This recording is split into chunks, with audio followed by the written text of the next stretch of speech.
All right, people, what is going on? This is episode 294 of the First and Frame Rate Show. I am VF Baller, and it is Friday, everyone.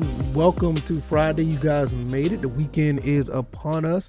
And today I got another, wild card free-for-all style show where I'm going to talk about both of our teams, the Georgia Southern Eagles and the Atlanta Falcons.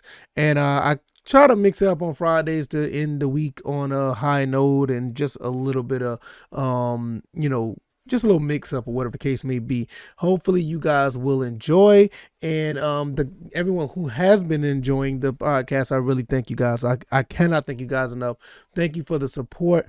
All the, the viewership, the listenership is up. It's just been phenomenal. I really, really appreciate it. Today, we're going to talk about year 2 of Coach Arthur Smith, the coach of Atlanta Falcons. What should we expect, to be honest with you? Because we talk about a few things, but we really haven't dialed into that. So we're going to talk about that for a moment. And also, we're going to talk about Georgia Southern running game. It's going to be revamped. It's not going to be what we known in the past. And, Georgia Southern has been known for running the football. But with our new running backs coach, I want to talk a little bit about his accolades. And I think I did this on a video before, but I want to reiterate and talk about that. Also, I want to let you guys know my opinion on what it means for this possibly high-powered offense going forward for the first-year coach Helton and company. So I think it's going to be a pretty exciting episode. If this is your first time here, welcome. Once again, this is the First and Frame Rate Show. I'm VF Baller. I talk about Georgia Southern football and Atlanta Falcons football. I can be listened to here on YouTube or Rumble. If you're on Rumble, you can check me out over there. Also, if you want, you can listen to me on any of the podcast avenues available, which is Anchor, Stitcher, Spotify, Apple, and Google. You can find me on those platforms.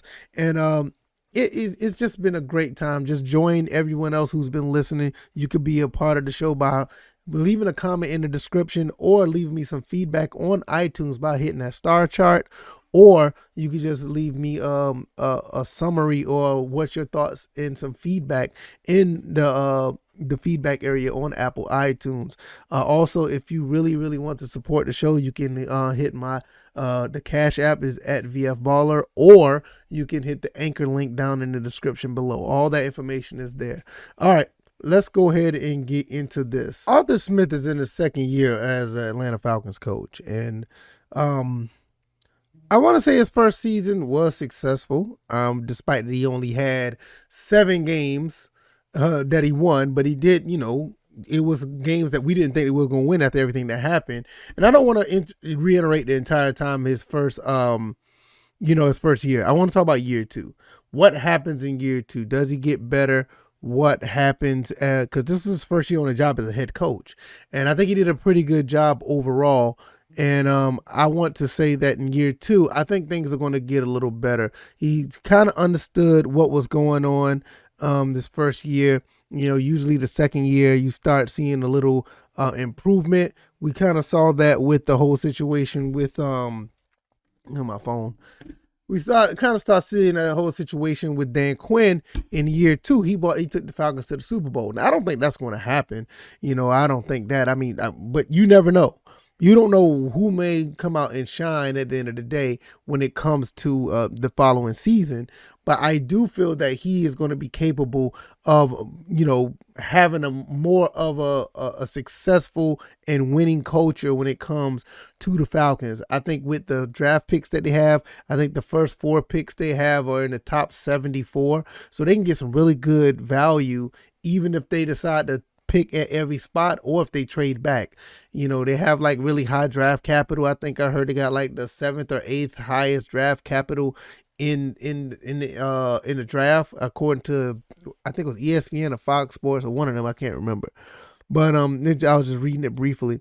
So I think he's going to be able to build this team a little more and in his image. And not only that, I think he'll be able to not only just build the guys up that he brings in as far as, the draft picks, but bring free agents in who can identify with the culture of what he wants the team to be. And those 7 wins that they had could possibly jump to 10, maybe 11. I think he's capable of doing so. But you have to start getting guys here who really just want to play. I mean, no disrespect to our wide receivers, but our two best wide receivers did not want to play for this coach. Whether it just be money or, like people want to say it's a mental health issue or whatever the case may be. I don't know the full extent of either one of those guys, but they didn't want to play for Arthur Smith. And I don't think that makes Arthur Smith a bad coach. I just think I think it's just a change of culture to some people that just didn't really want to, go along with that. I think, Ricardo Allen, he just recently retired. I think he kind of said something of that nature. I don't think it was, straightforward, but I think it was somewhat of that nature where he wanted to go to a team that wasn't trying to start over.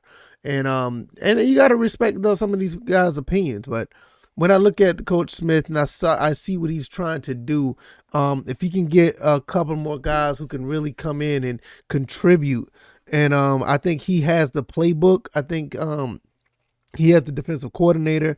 I think he will be able to implement his game plan to the way that he wants to, and I think they'll be able to win some games. I think realistically, we'll probably end up having like a 7 or 8 win season again this year. That's realistically, but my gut feeling is nothing wrong with exceeding those no realistic expectations, and I think they'll be able to because of the fact that like I said earlier, he will be able to implement his game plan. Overall, I think he's a pretty cool coach. I really like what I like what he does as far as iron talent. I also like what he does with holding, players accountable and keep them in line as far as not falling off and not having confidence in themselves. Because I think, I'm gonna back up for a second. No, I'm gonna keep going with that, but I want to talk about that. I think one of the things that nobody really talks about is the coaching that he did of Jalen Mayfield. I don't think nobody really talks about that enough, but I feel that he did a pretty good job when it came to Jalen Mayfield. I mean, Jalen Mayfield could have been one of these guys that was just never going to get it together, was always going to be pretty average or below average, and at best when he goes into his prime. But after this first season, you saw him catch on the second half. He started to do a little bit better, and I think he can end up being one of the top guards, if not right tackles, in the league by year 4, year 5, because you just saw the progression, how far he came from year 1 from week 1 to week 17. Now, I'm not saying he played phenomenal or played great, but based on what it was in week 1, I mean, you almost seen a totally different player on the offensive line. And I think that's something that's definitely accredited to a guy like Arthur Smith. And then you can look at what he's done to other players on the team, the way that he was able to get, Kyle Pitts involved with his talent, how well he's done with him and other players. And I want to talk mostly offense because he's an offensive-minded guy. I mean, I don't know how much he does with the defense. I think he called the plays for the Falcons, while they were playing. So, I mean, throughout the season. So when you look at those type of guys, I think, the main thing is the offensive line. And I think that's something that needs to be addressed sometime down the road. But I love what he did with Jalen Mayfield. I also like, to be honest, another thing, I like what he did with the wide receiver staff. I mean, the guys that in wide receiver, he made sure to keep these guys in position to actually be somewhat successful. Because even though that we didn't have a number 1, or in some cases, some people may say we didn't have a number 2 either, the wide receivers themselves actually did better than expected, because, I mean, their expectations was pretty low based on what we had. I mean, Russell Gage and Zacchaeus, and, you also had Tajay Sharp. You had some guys there that really, overachieved, and that's a good thing. And I just think at the end of the day, this is something that we need to really hang our hats on going into the next season. The next 8 people that you draft, because we got 8 picks. If we decide to draft all 8 players, those guys are going to come in right under those Kyle Pitts and Richie Grants and Jalen Mayfield and Taquan Graham. He's going to come under they're going to come under those guys, and they're going to have to learn the game just like they did. And depends on the talent that we get, we may see something that's really, really phenomenal within the first year and second year guys that made it to the league that was drafted under, Arthur Smith and Terry Fontenot. So I think that's really, really neat. One more thing as far as talent coming in, I think it's Ryan Pace is supposed to be is coming in as the former GM as the Bears. He's going to be looking over, I think a player personnel and scout. I don't know much about him. All I know is if he has an eye for talent, that's cool. But I don't think it's something that, I would, talk at length about. It's cool that they signed him. I think he's a pretty good addition. If you have good football minds, it's always a good addition. And based on what I've seen, he found talent that's pretty good. But then again, he done some things that wasn't really good either, But so, I mean, I don't know how that is, but we'll see how that going forward. But in year two, in year two, I think Coach Arthur Smith is capable of getting double-digit wins. But what is your expectations? I want you guys to let me know what you think about it. Do you think it's going to be another 7 to 8 win team? I think that's the realistic outlook on it. But I think if everything goes well based on how he wants it to be, I think they can win at least 10 and 11 games. But we'll see when that happens. If you like this content, hit the like button, share this video or podcast, subscribe to the video or podcast if you want to. The videos on YouTube and Rumble. My podcast is on Anchor, Stitcher, Spotify, Apple, and Google, and I'm trying to expand that. So hopefully you guys will continue to listen and share and enjoy it. All right, next topic before we get up out of here, I want to talk about Matt Merritt, the running backs coach, and I want to give you my 2 cents on the running game of Georgia Southern. It's going to be revamped. It's going to be different. It's going to be something that we're not used to at Georgia Southern. We're used to the spread option, flex bone, wishbone, triple option, whatever you want to. That's what we used to run. Then we went to, like I said, the wide, spread option. We started running that, and we saw what happened. Now under Coach Clay Helton, it's going to be different. And for him to bring an assistant, to make Matt Merritt the assistant coach and running backs coach, I want to talk about a little bit about Matt Merritt. And I want to tell you why this running game is going to be revamped with all that talent we got back there. And even picking up a 4-star recruit, all thanks to guys like Coach Clay Helton and Matt Merritt. This is a phenomenal look. So let's talk about this. This is on the gseagles.com website. I'll have the link down in the description so you can check it out. And I'll try to skim through his background. Matt Merritt, who has over a decade of experience in college running backs and the collegiate level, has the same role for Georgia Southern football program. He was at Tennessee prior to this as a senior offensive analyst. He earned a berth. Let's say they went to the Music City Bowl in 2020.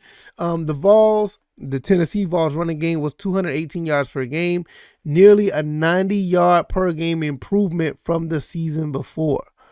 So the season before, they was like 118 or 128 or 127 or 126 a game, and it jumped up 90 yards per game. We're playing here in the Sun Belt, and we got the running backs we have now. Man, this offense could be really, really good. Now, before that in 2019, he coached at James Madison, where he put, and on that team ranked 10th nationally. I want to say in the FCS, but that's still really good. 3-4 running backs rotation. They ran a 3 to 4 running back rotation at JMU. I don't know if that's going to translate to Georgia Southern, but because he's a running back coach, I don't know how that'll play out. But that bodes very well for Georgia Southern when we want to run the ball. That bodes very well. They combined over 3,200 yards, 39 total touchdowns. 35 of them came from the ground. So that all 4 running back rotation they had almost had 32 over. They had over 3,200 yards and 39 total touchdowns. 35 of them came on the ground. Ajayi Obese, I don't know if I said that, Obese, running back for JMU, turned the seventh best rushing performance in JMU history. He had 1,216 yards and 19 rushing touchdowns. And Hamilton, which is another running back of theirs, man, that's crazy. He had nearly 1,000 yards. He gained about 919 yards. So they moved up pretty good. So that's going to be really interesting to see what he could do with the Jalen White, what he could do with the J.D. King, what he could do with the Gerald Green and all the other running backs, that Omar Caspi and the other running back that we got from Florida. I cannot get his name right. It just slips my mind right now. But this is what it's about. I cannot wait to see how this plays out when it comes to just having the talent together to see what type of passing game that they're going to have and how they're going to flip that over to the running game, because Clay Helton already said he's going to want to run the ball, but he also want to go over the top and get some touchdowns. That's why Kyle Van Treese is here. That's why you still got Cam Ransom and all the other young guys I talked about in the last episode when I talked about quarterbacks for Georgia Southern. I think that was episode 292. Phenomenal episode. Hopefully you guys will check that out. But I will say at the end of the day, I think this running backs coach and what these running backs that they have, the Jalen Whites of the world, J.D. King, all the ones I just named, I think they're going to be in really good hands. And it's going to be really awesome to see what these guys are going to do. Because I just can't wait. I can't wait to spring practice start in the spring game. I'm going to be there. Absolutely going to be there. And I already got my calendar marked. It is a little bit less than 2 months away. It's February 24th right now. I want to say it's February 25th. I'm sorry. February 25th. So it's less than a month away, 2 months away, where we're going to be seeing spring game. And I'm going to be there. I got my calendar marked. So it's going to be really cool to see what happens with this team. I just can't wait. I'm so excited. That's pretty much going to conclude this episode. The running game is going to be revamped for Georgia Southern. What Coach Smith can do for year 2. I think Coach Smith is going to do really well. I mean, like I said, I think he's going to maintain at least the winning percentage that he had last year. Another 7-10 or 8-9 season, possibly much better. Depends on what happens and how the chips may fall. Also, Also, Matt Merritt.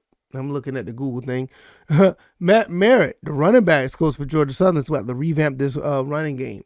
And we got some good running backs to do so with it. I don't see going to see too much of the option run, because I know a lot of people still wanted to see the option after all this time, which I don't mind. I mean, I like to see it. I just don't want it to be our primary. You know, my thing is, I think the more modern offense is the way to go. And if we do run option out of it, I think it'll be phenomenal. But it's something that we're just going to have to work on. And I think with Coach Helton, we may throw a little bit in there, but I firmly believe that it's going to be more of a pro style, aggressive passing, aggressive one-back style running back personnel, switching them in and out and getting everybody to have fresh legs. And whoever has the hot hand will ride these games home when they try to run and soften up and make these defenses in the Sun Belt quit late in the fourth quarter, because nobody wants to tackle anymore.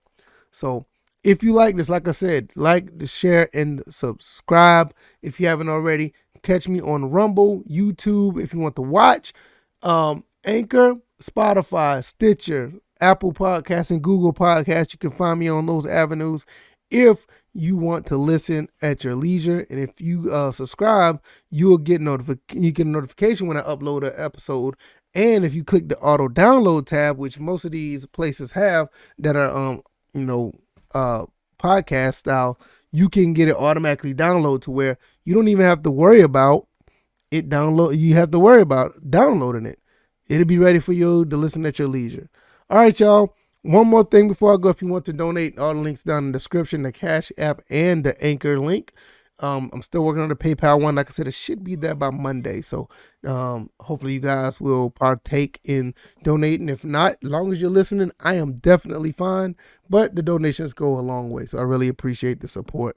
All right, y'all. I will see you guys on the next one. Enjoy your weekend. Enjoy your weekend. I know there's no football, but enjoy your weekend. Have fun. Find out some things to do. But that's what I'm going to do.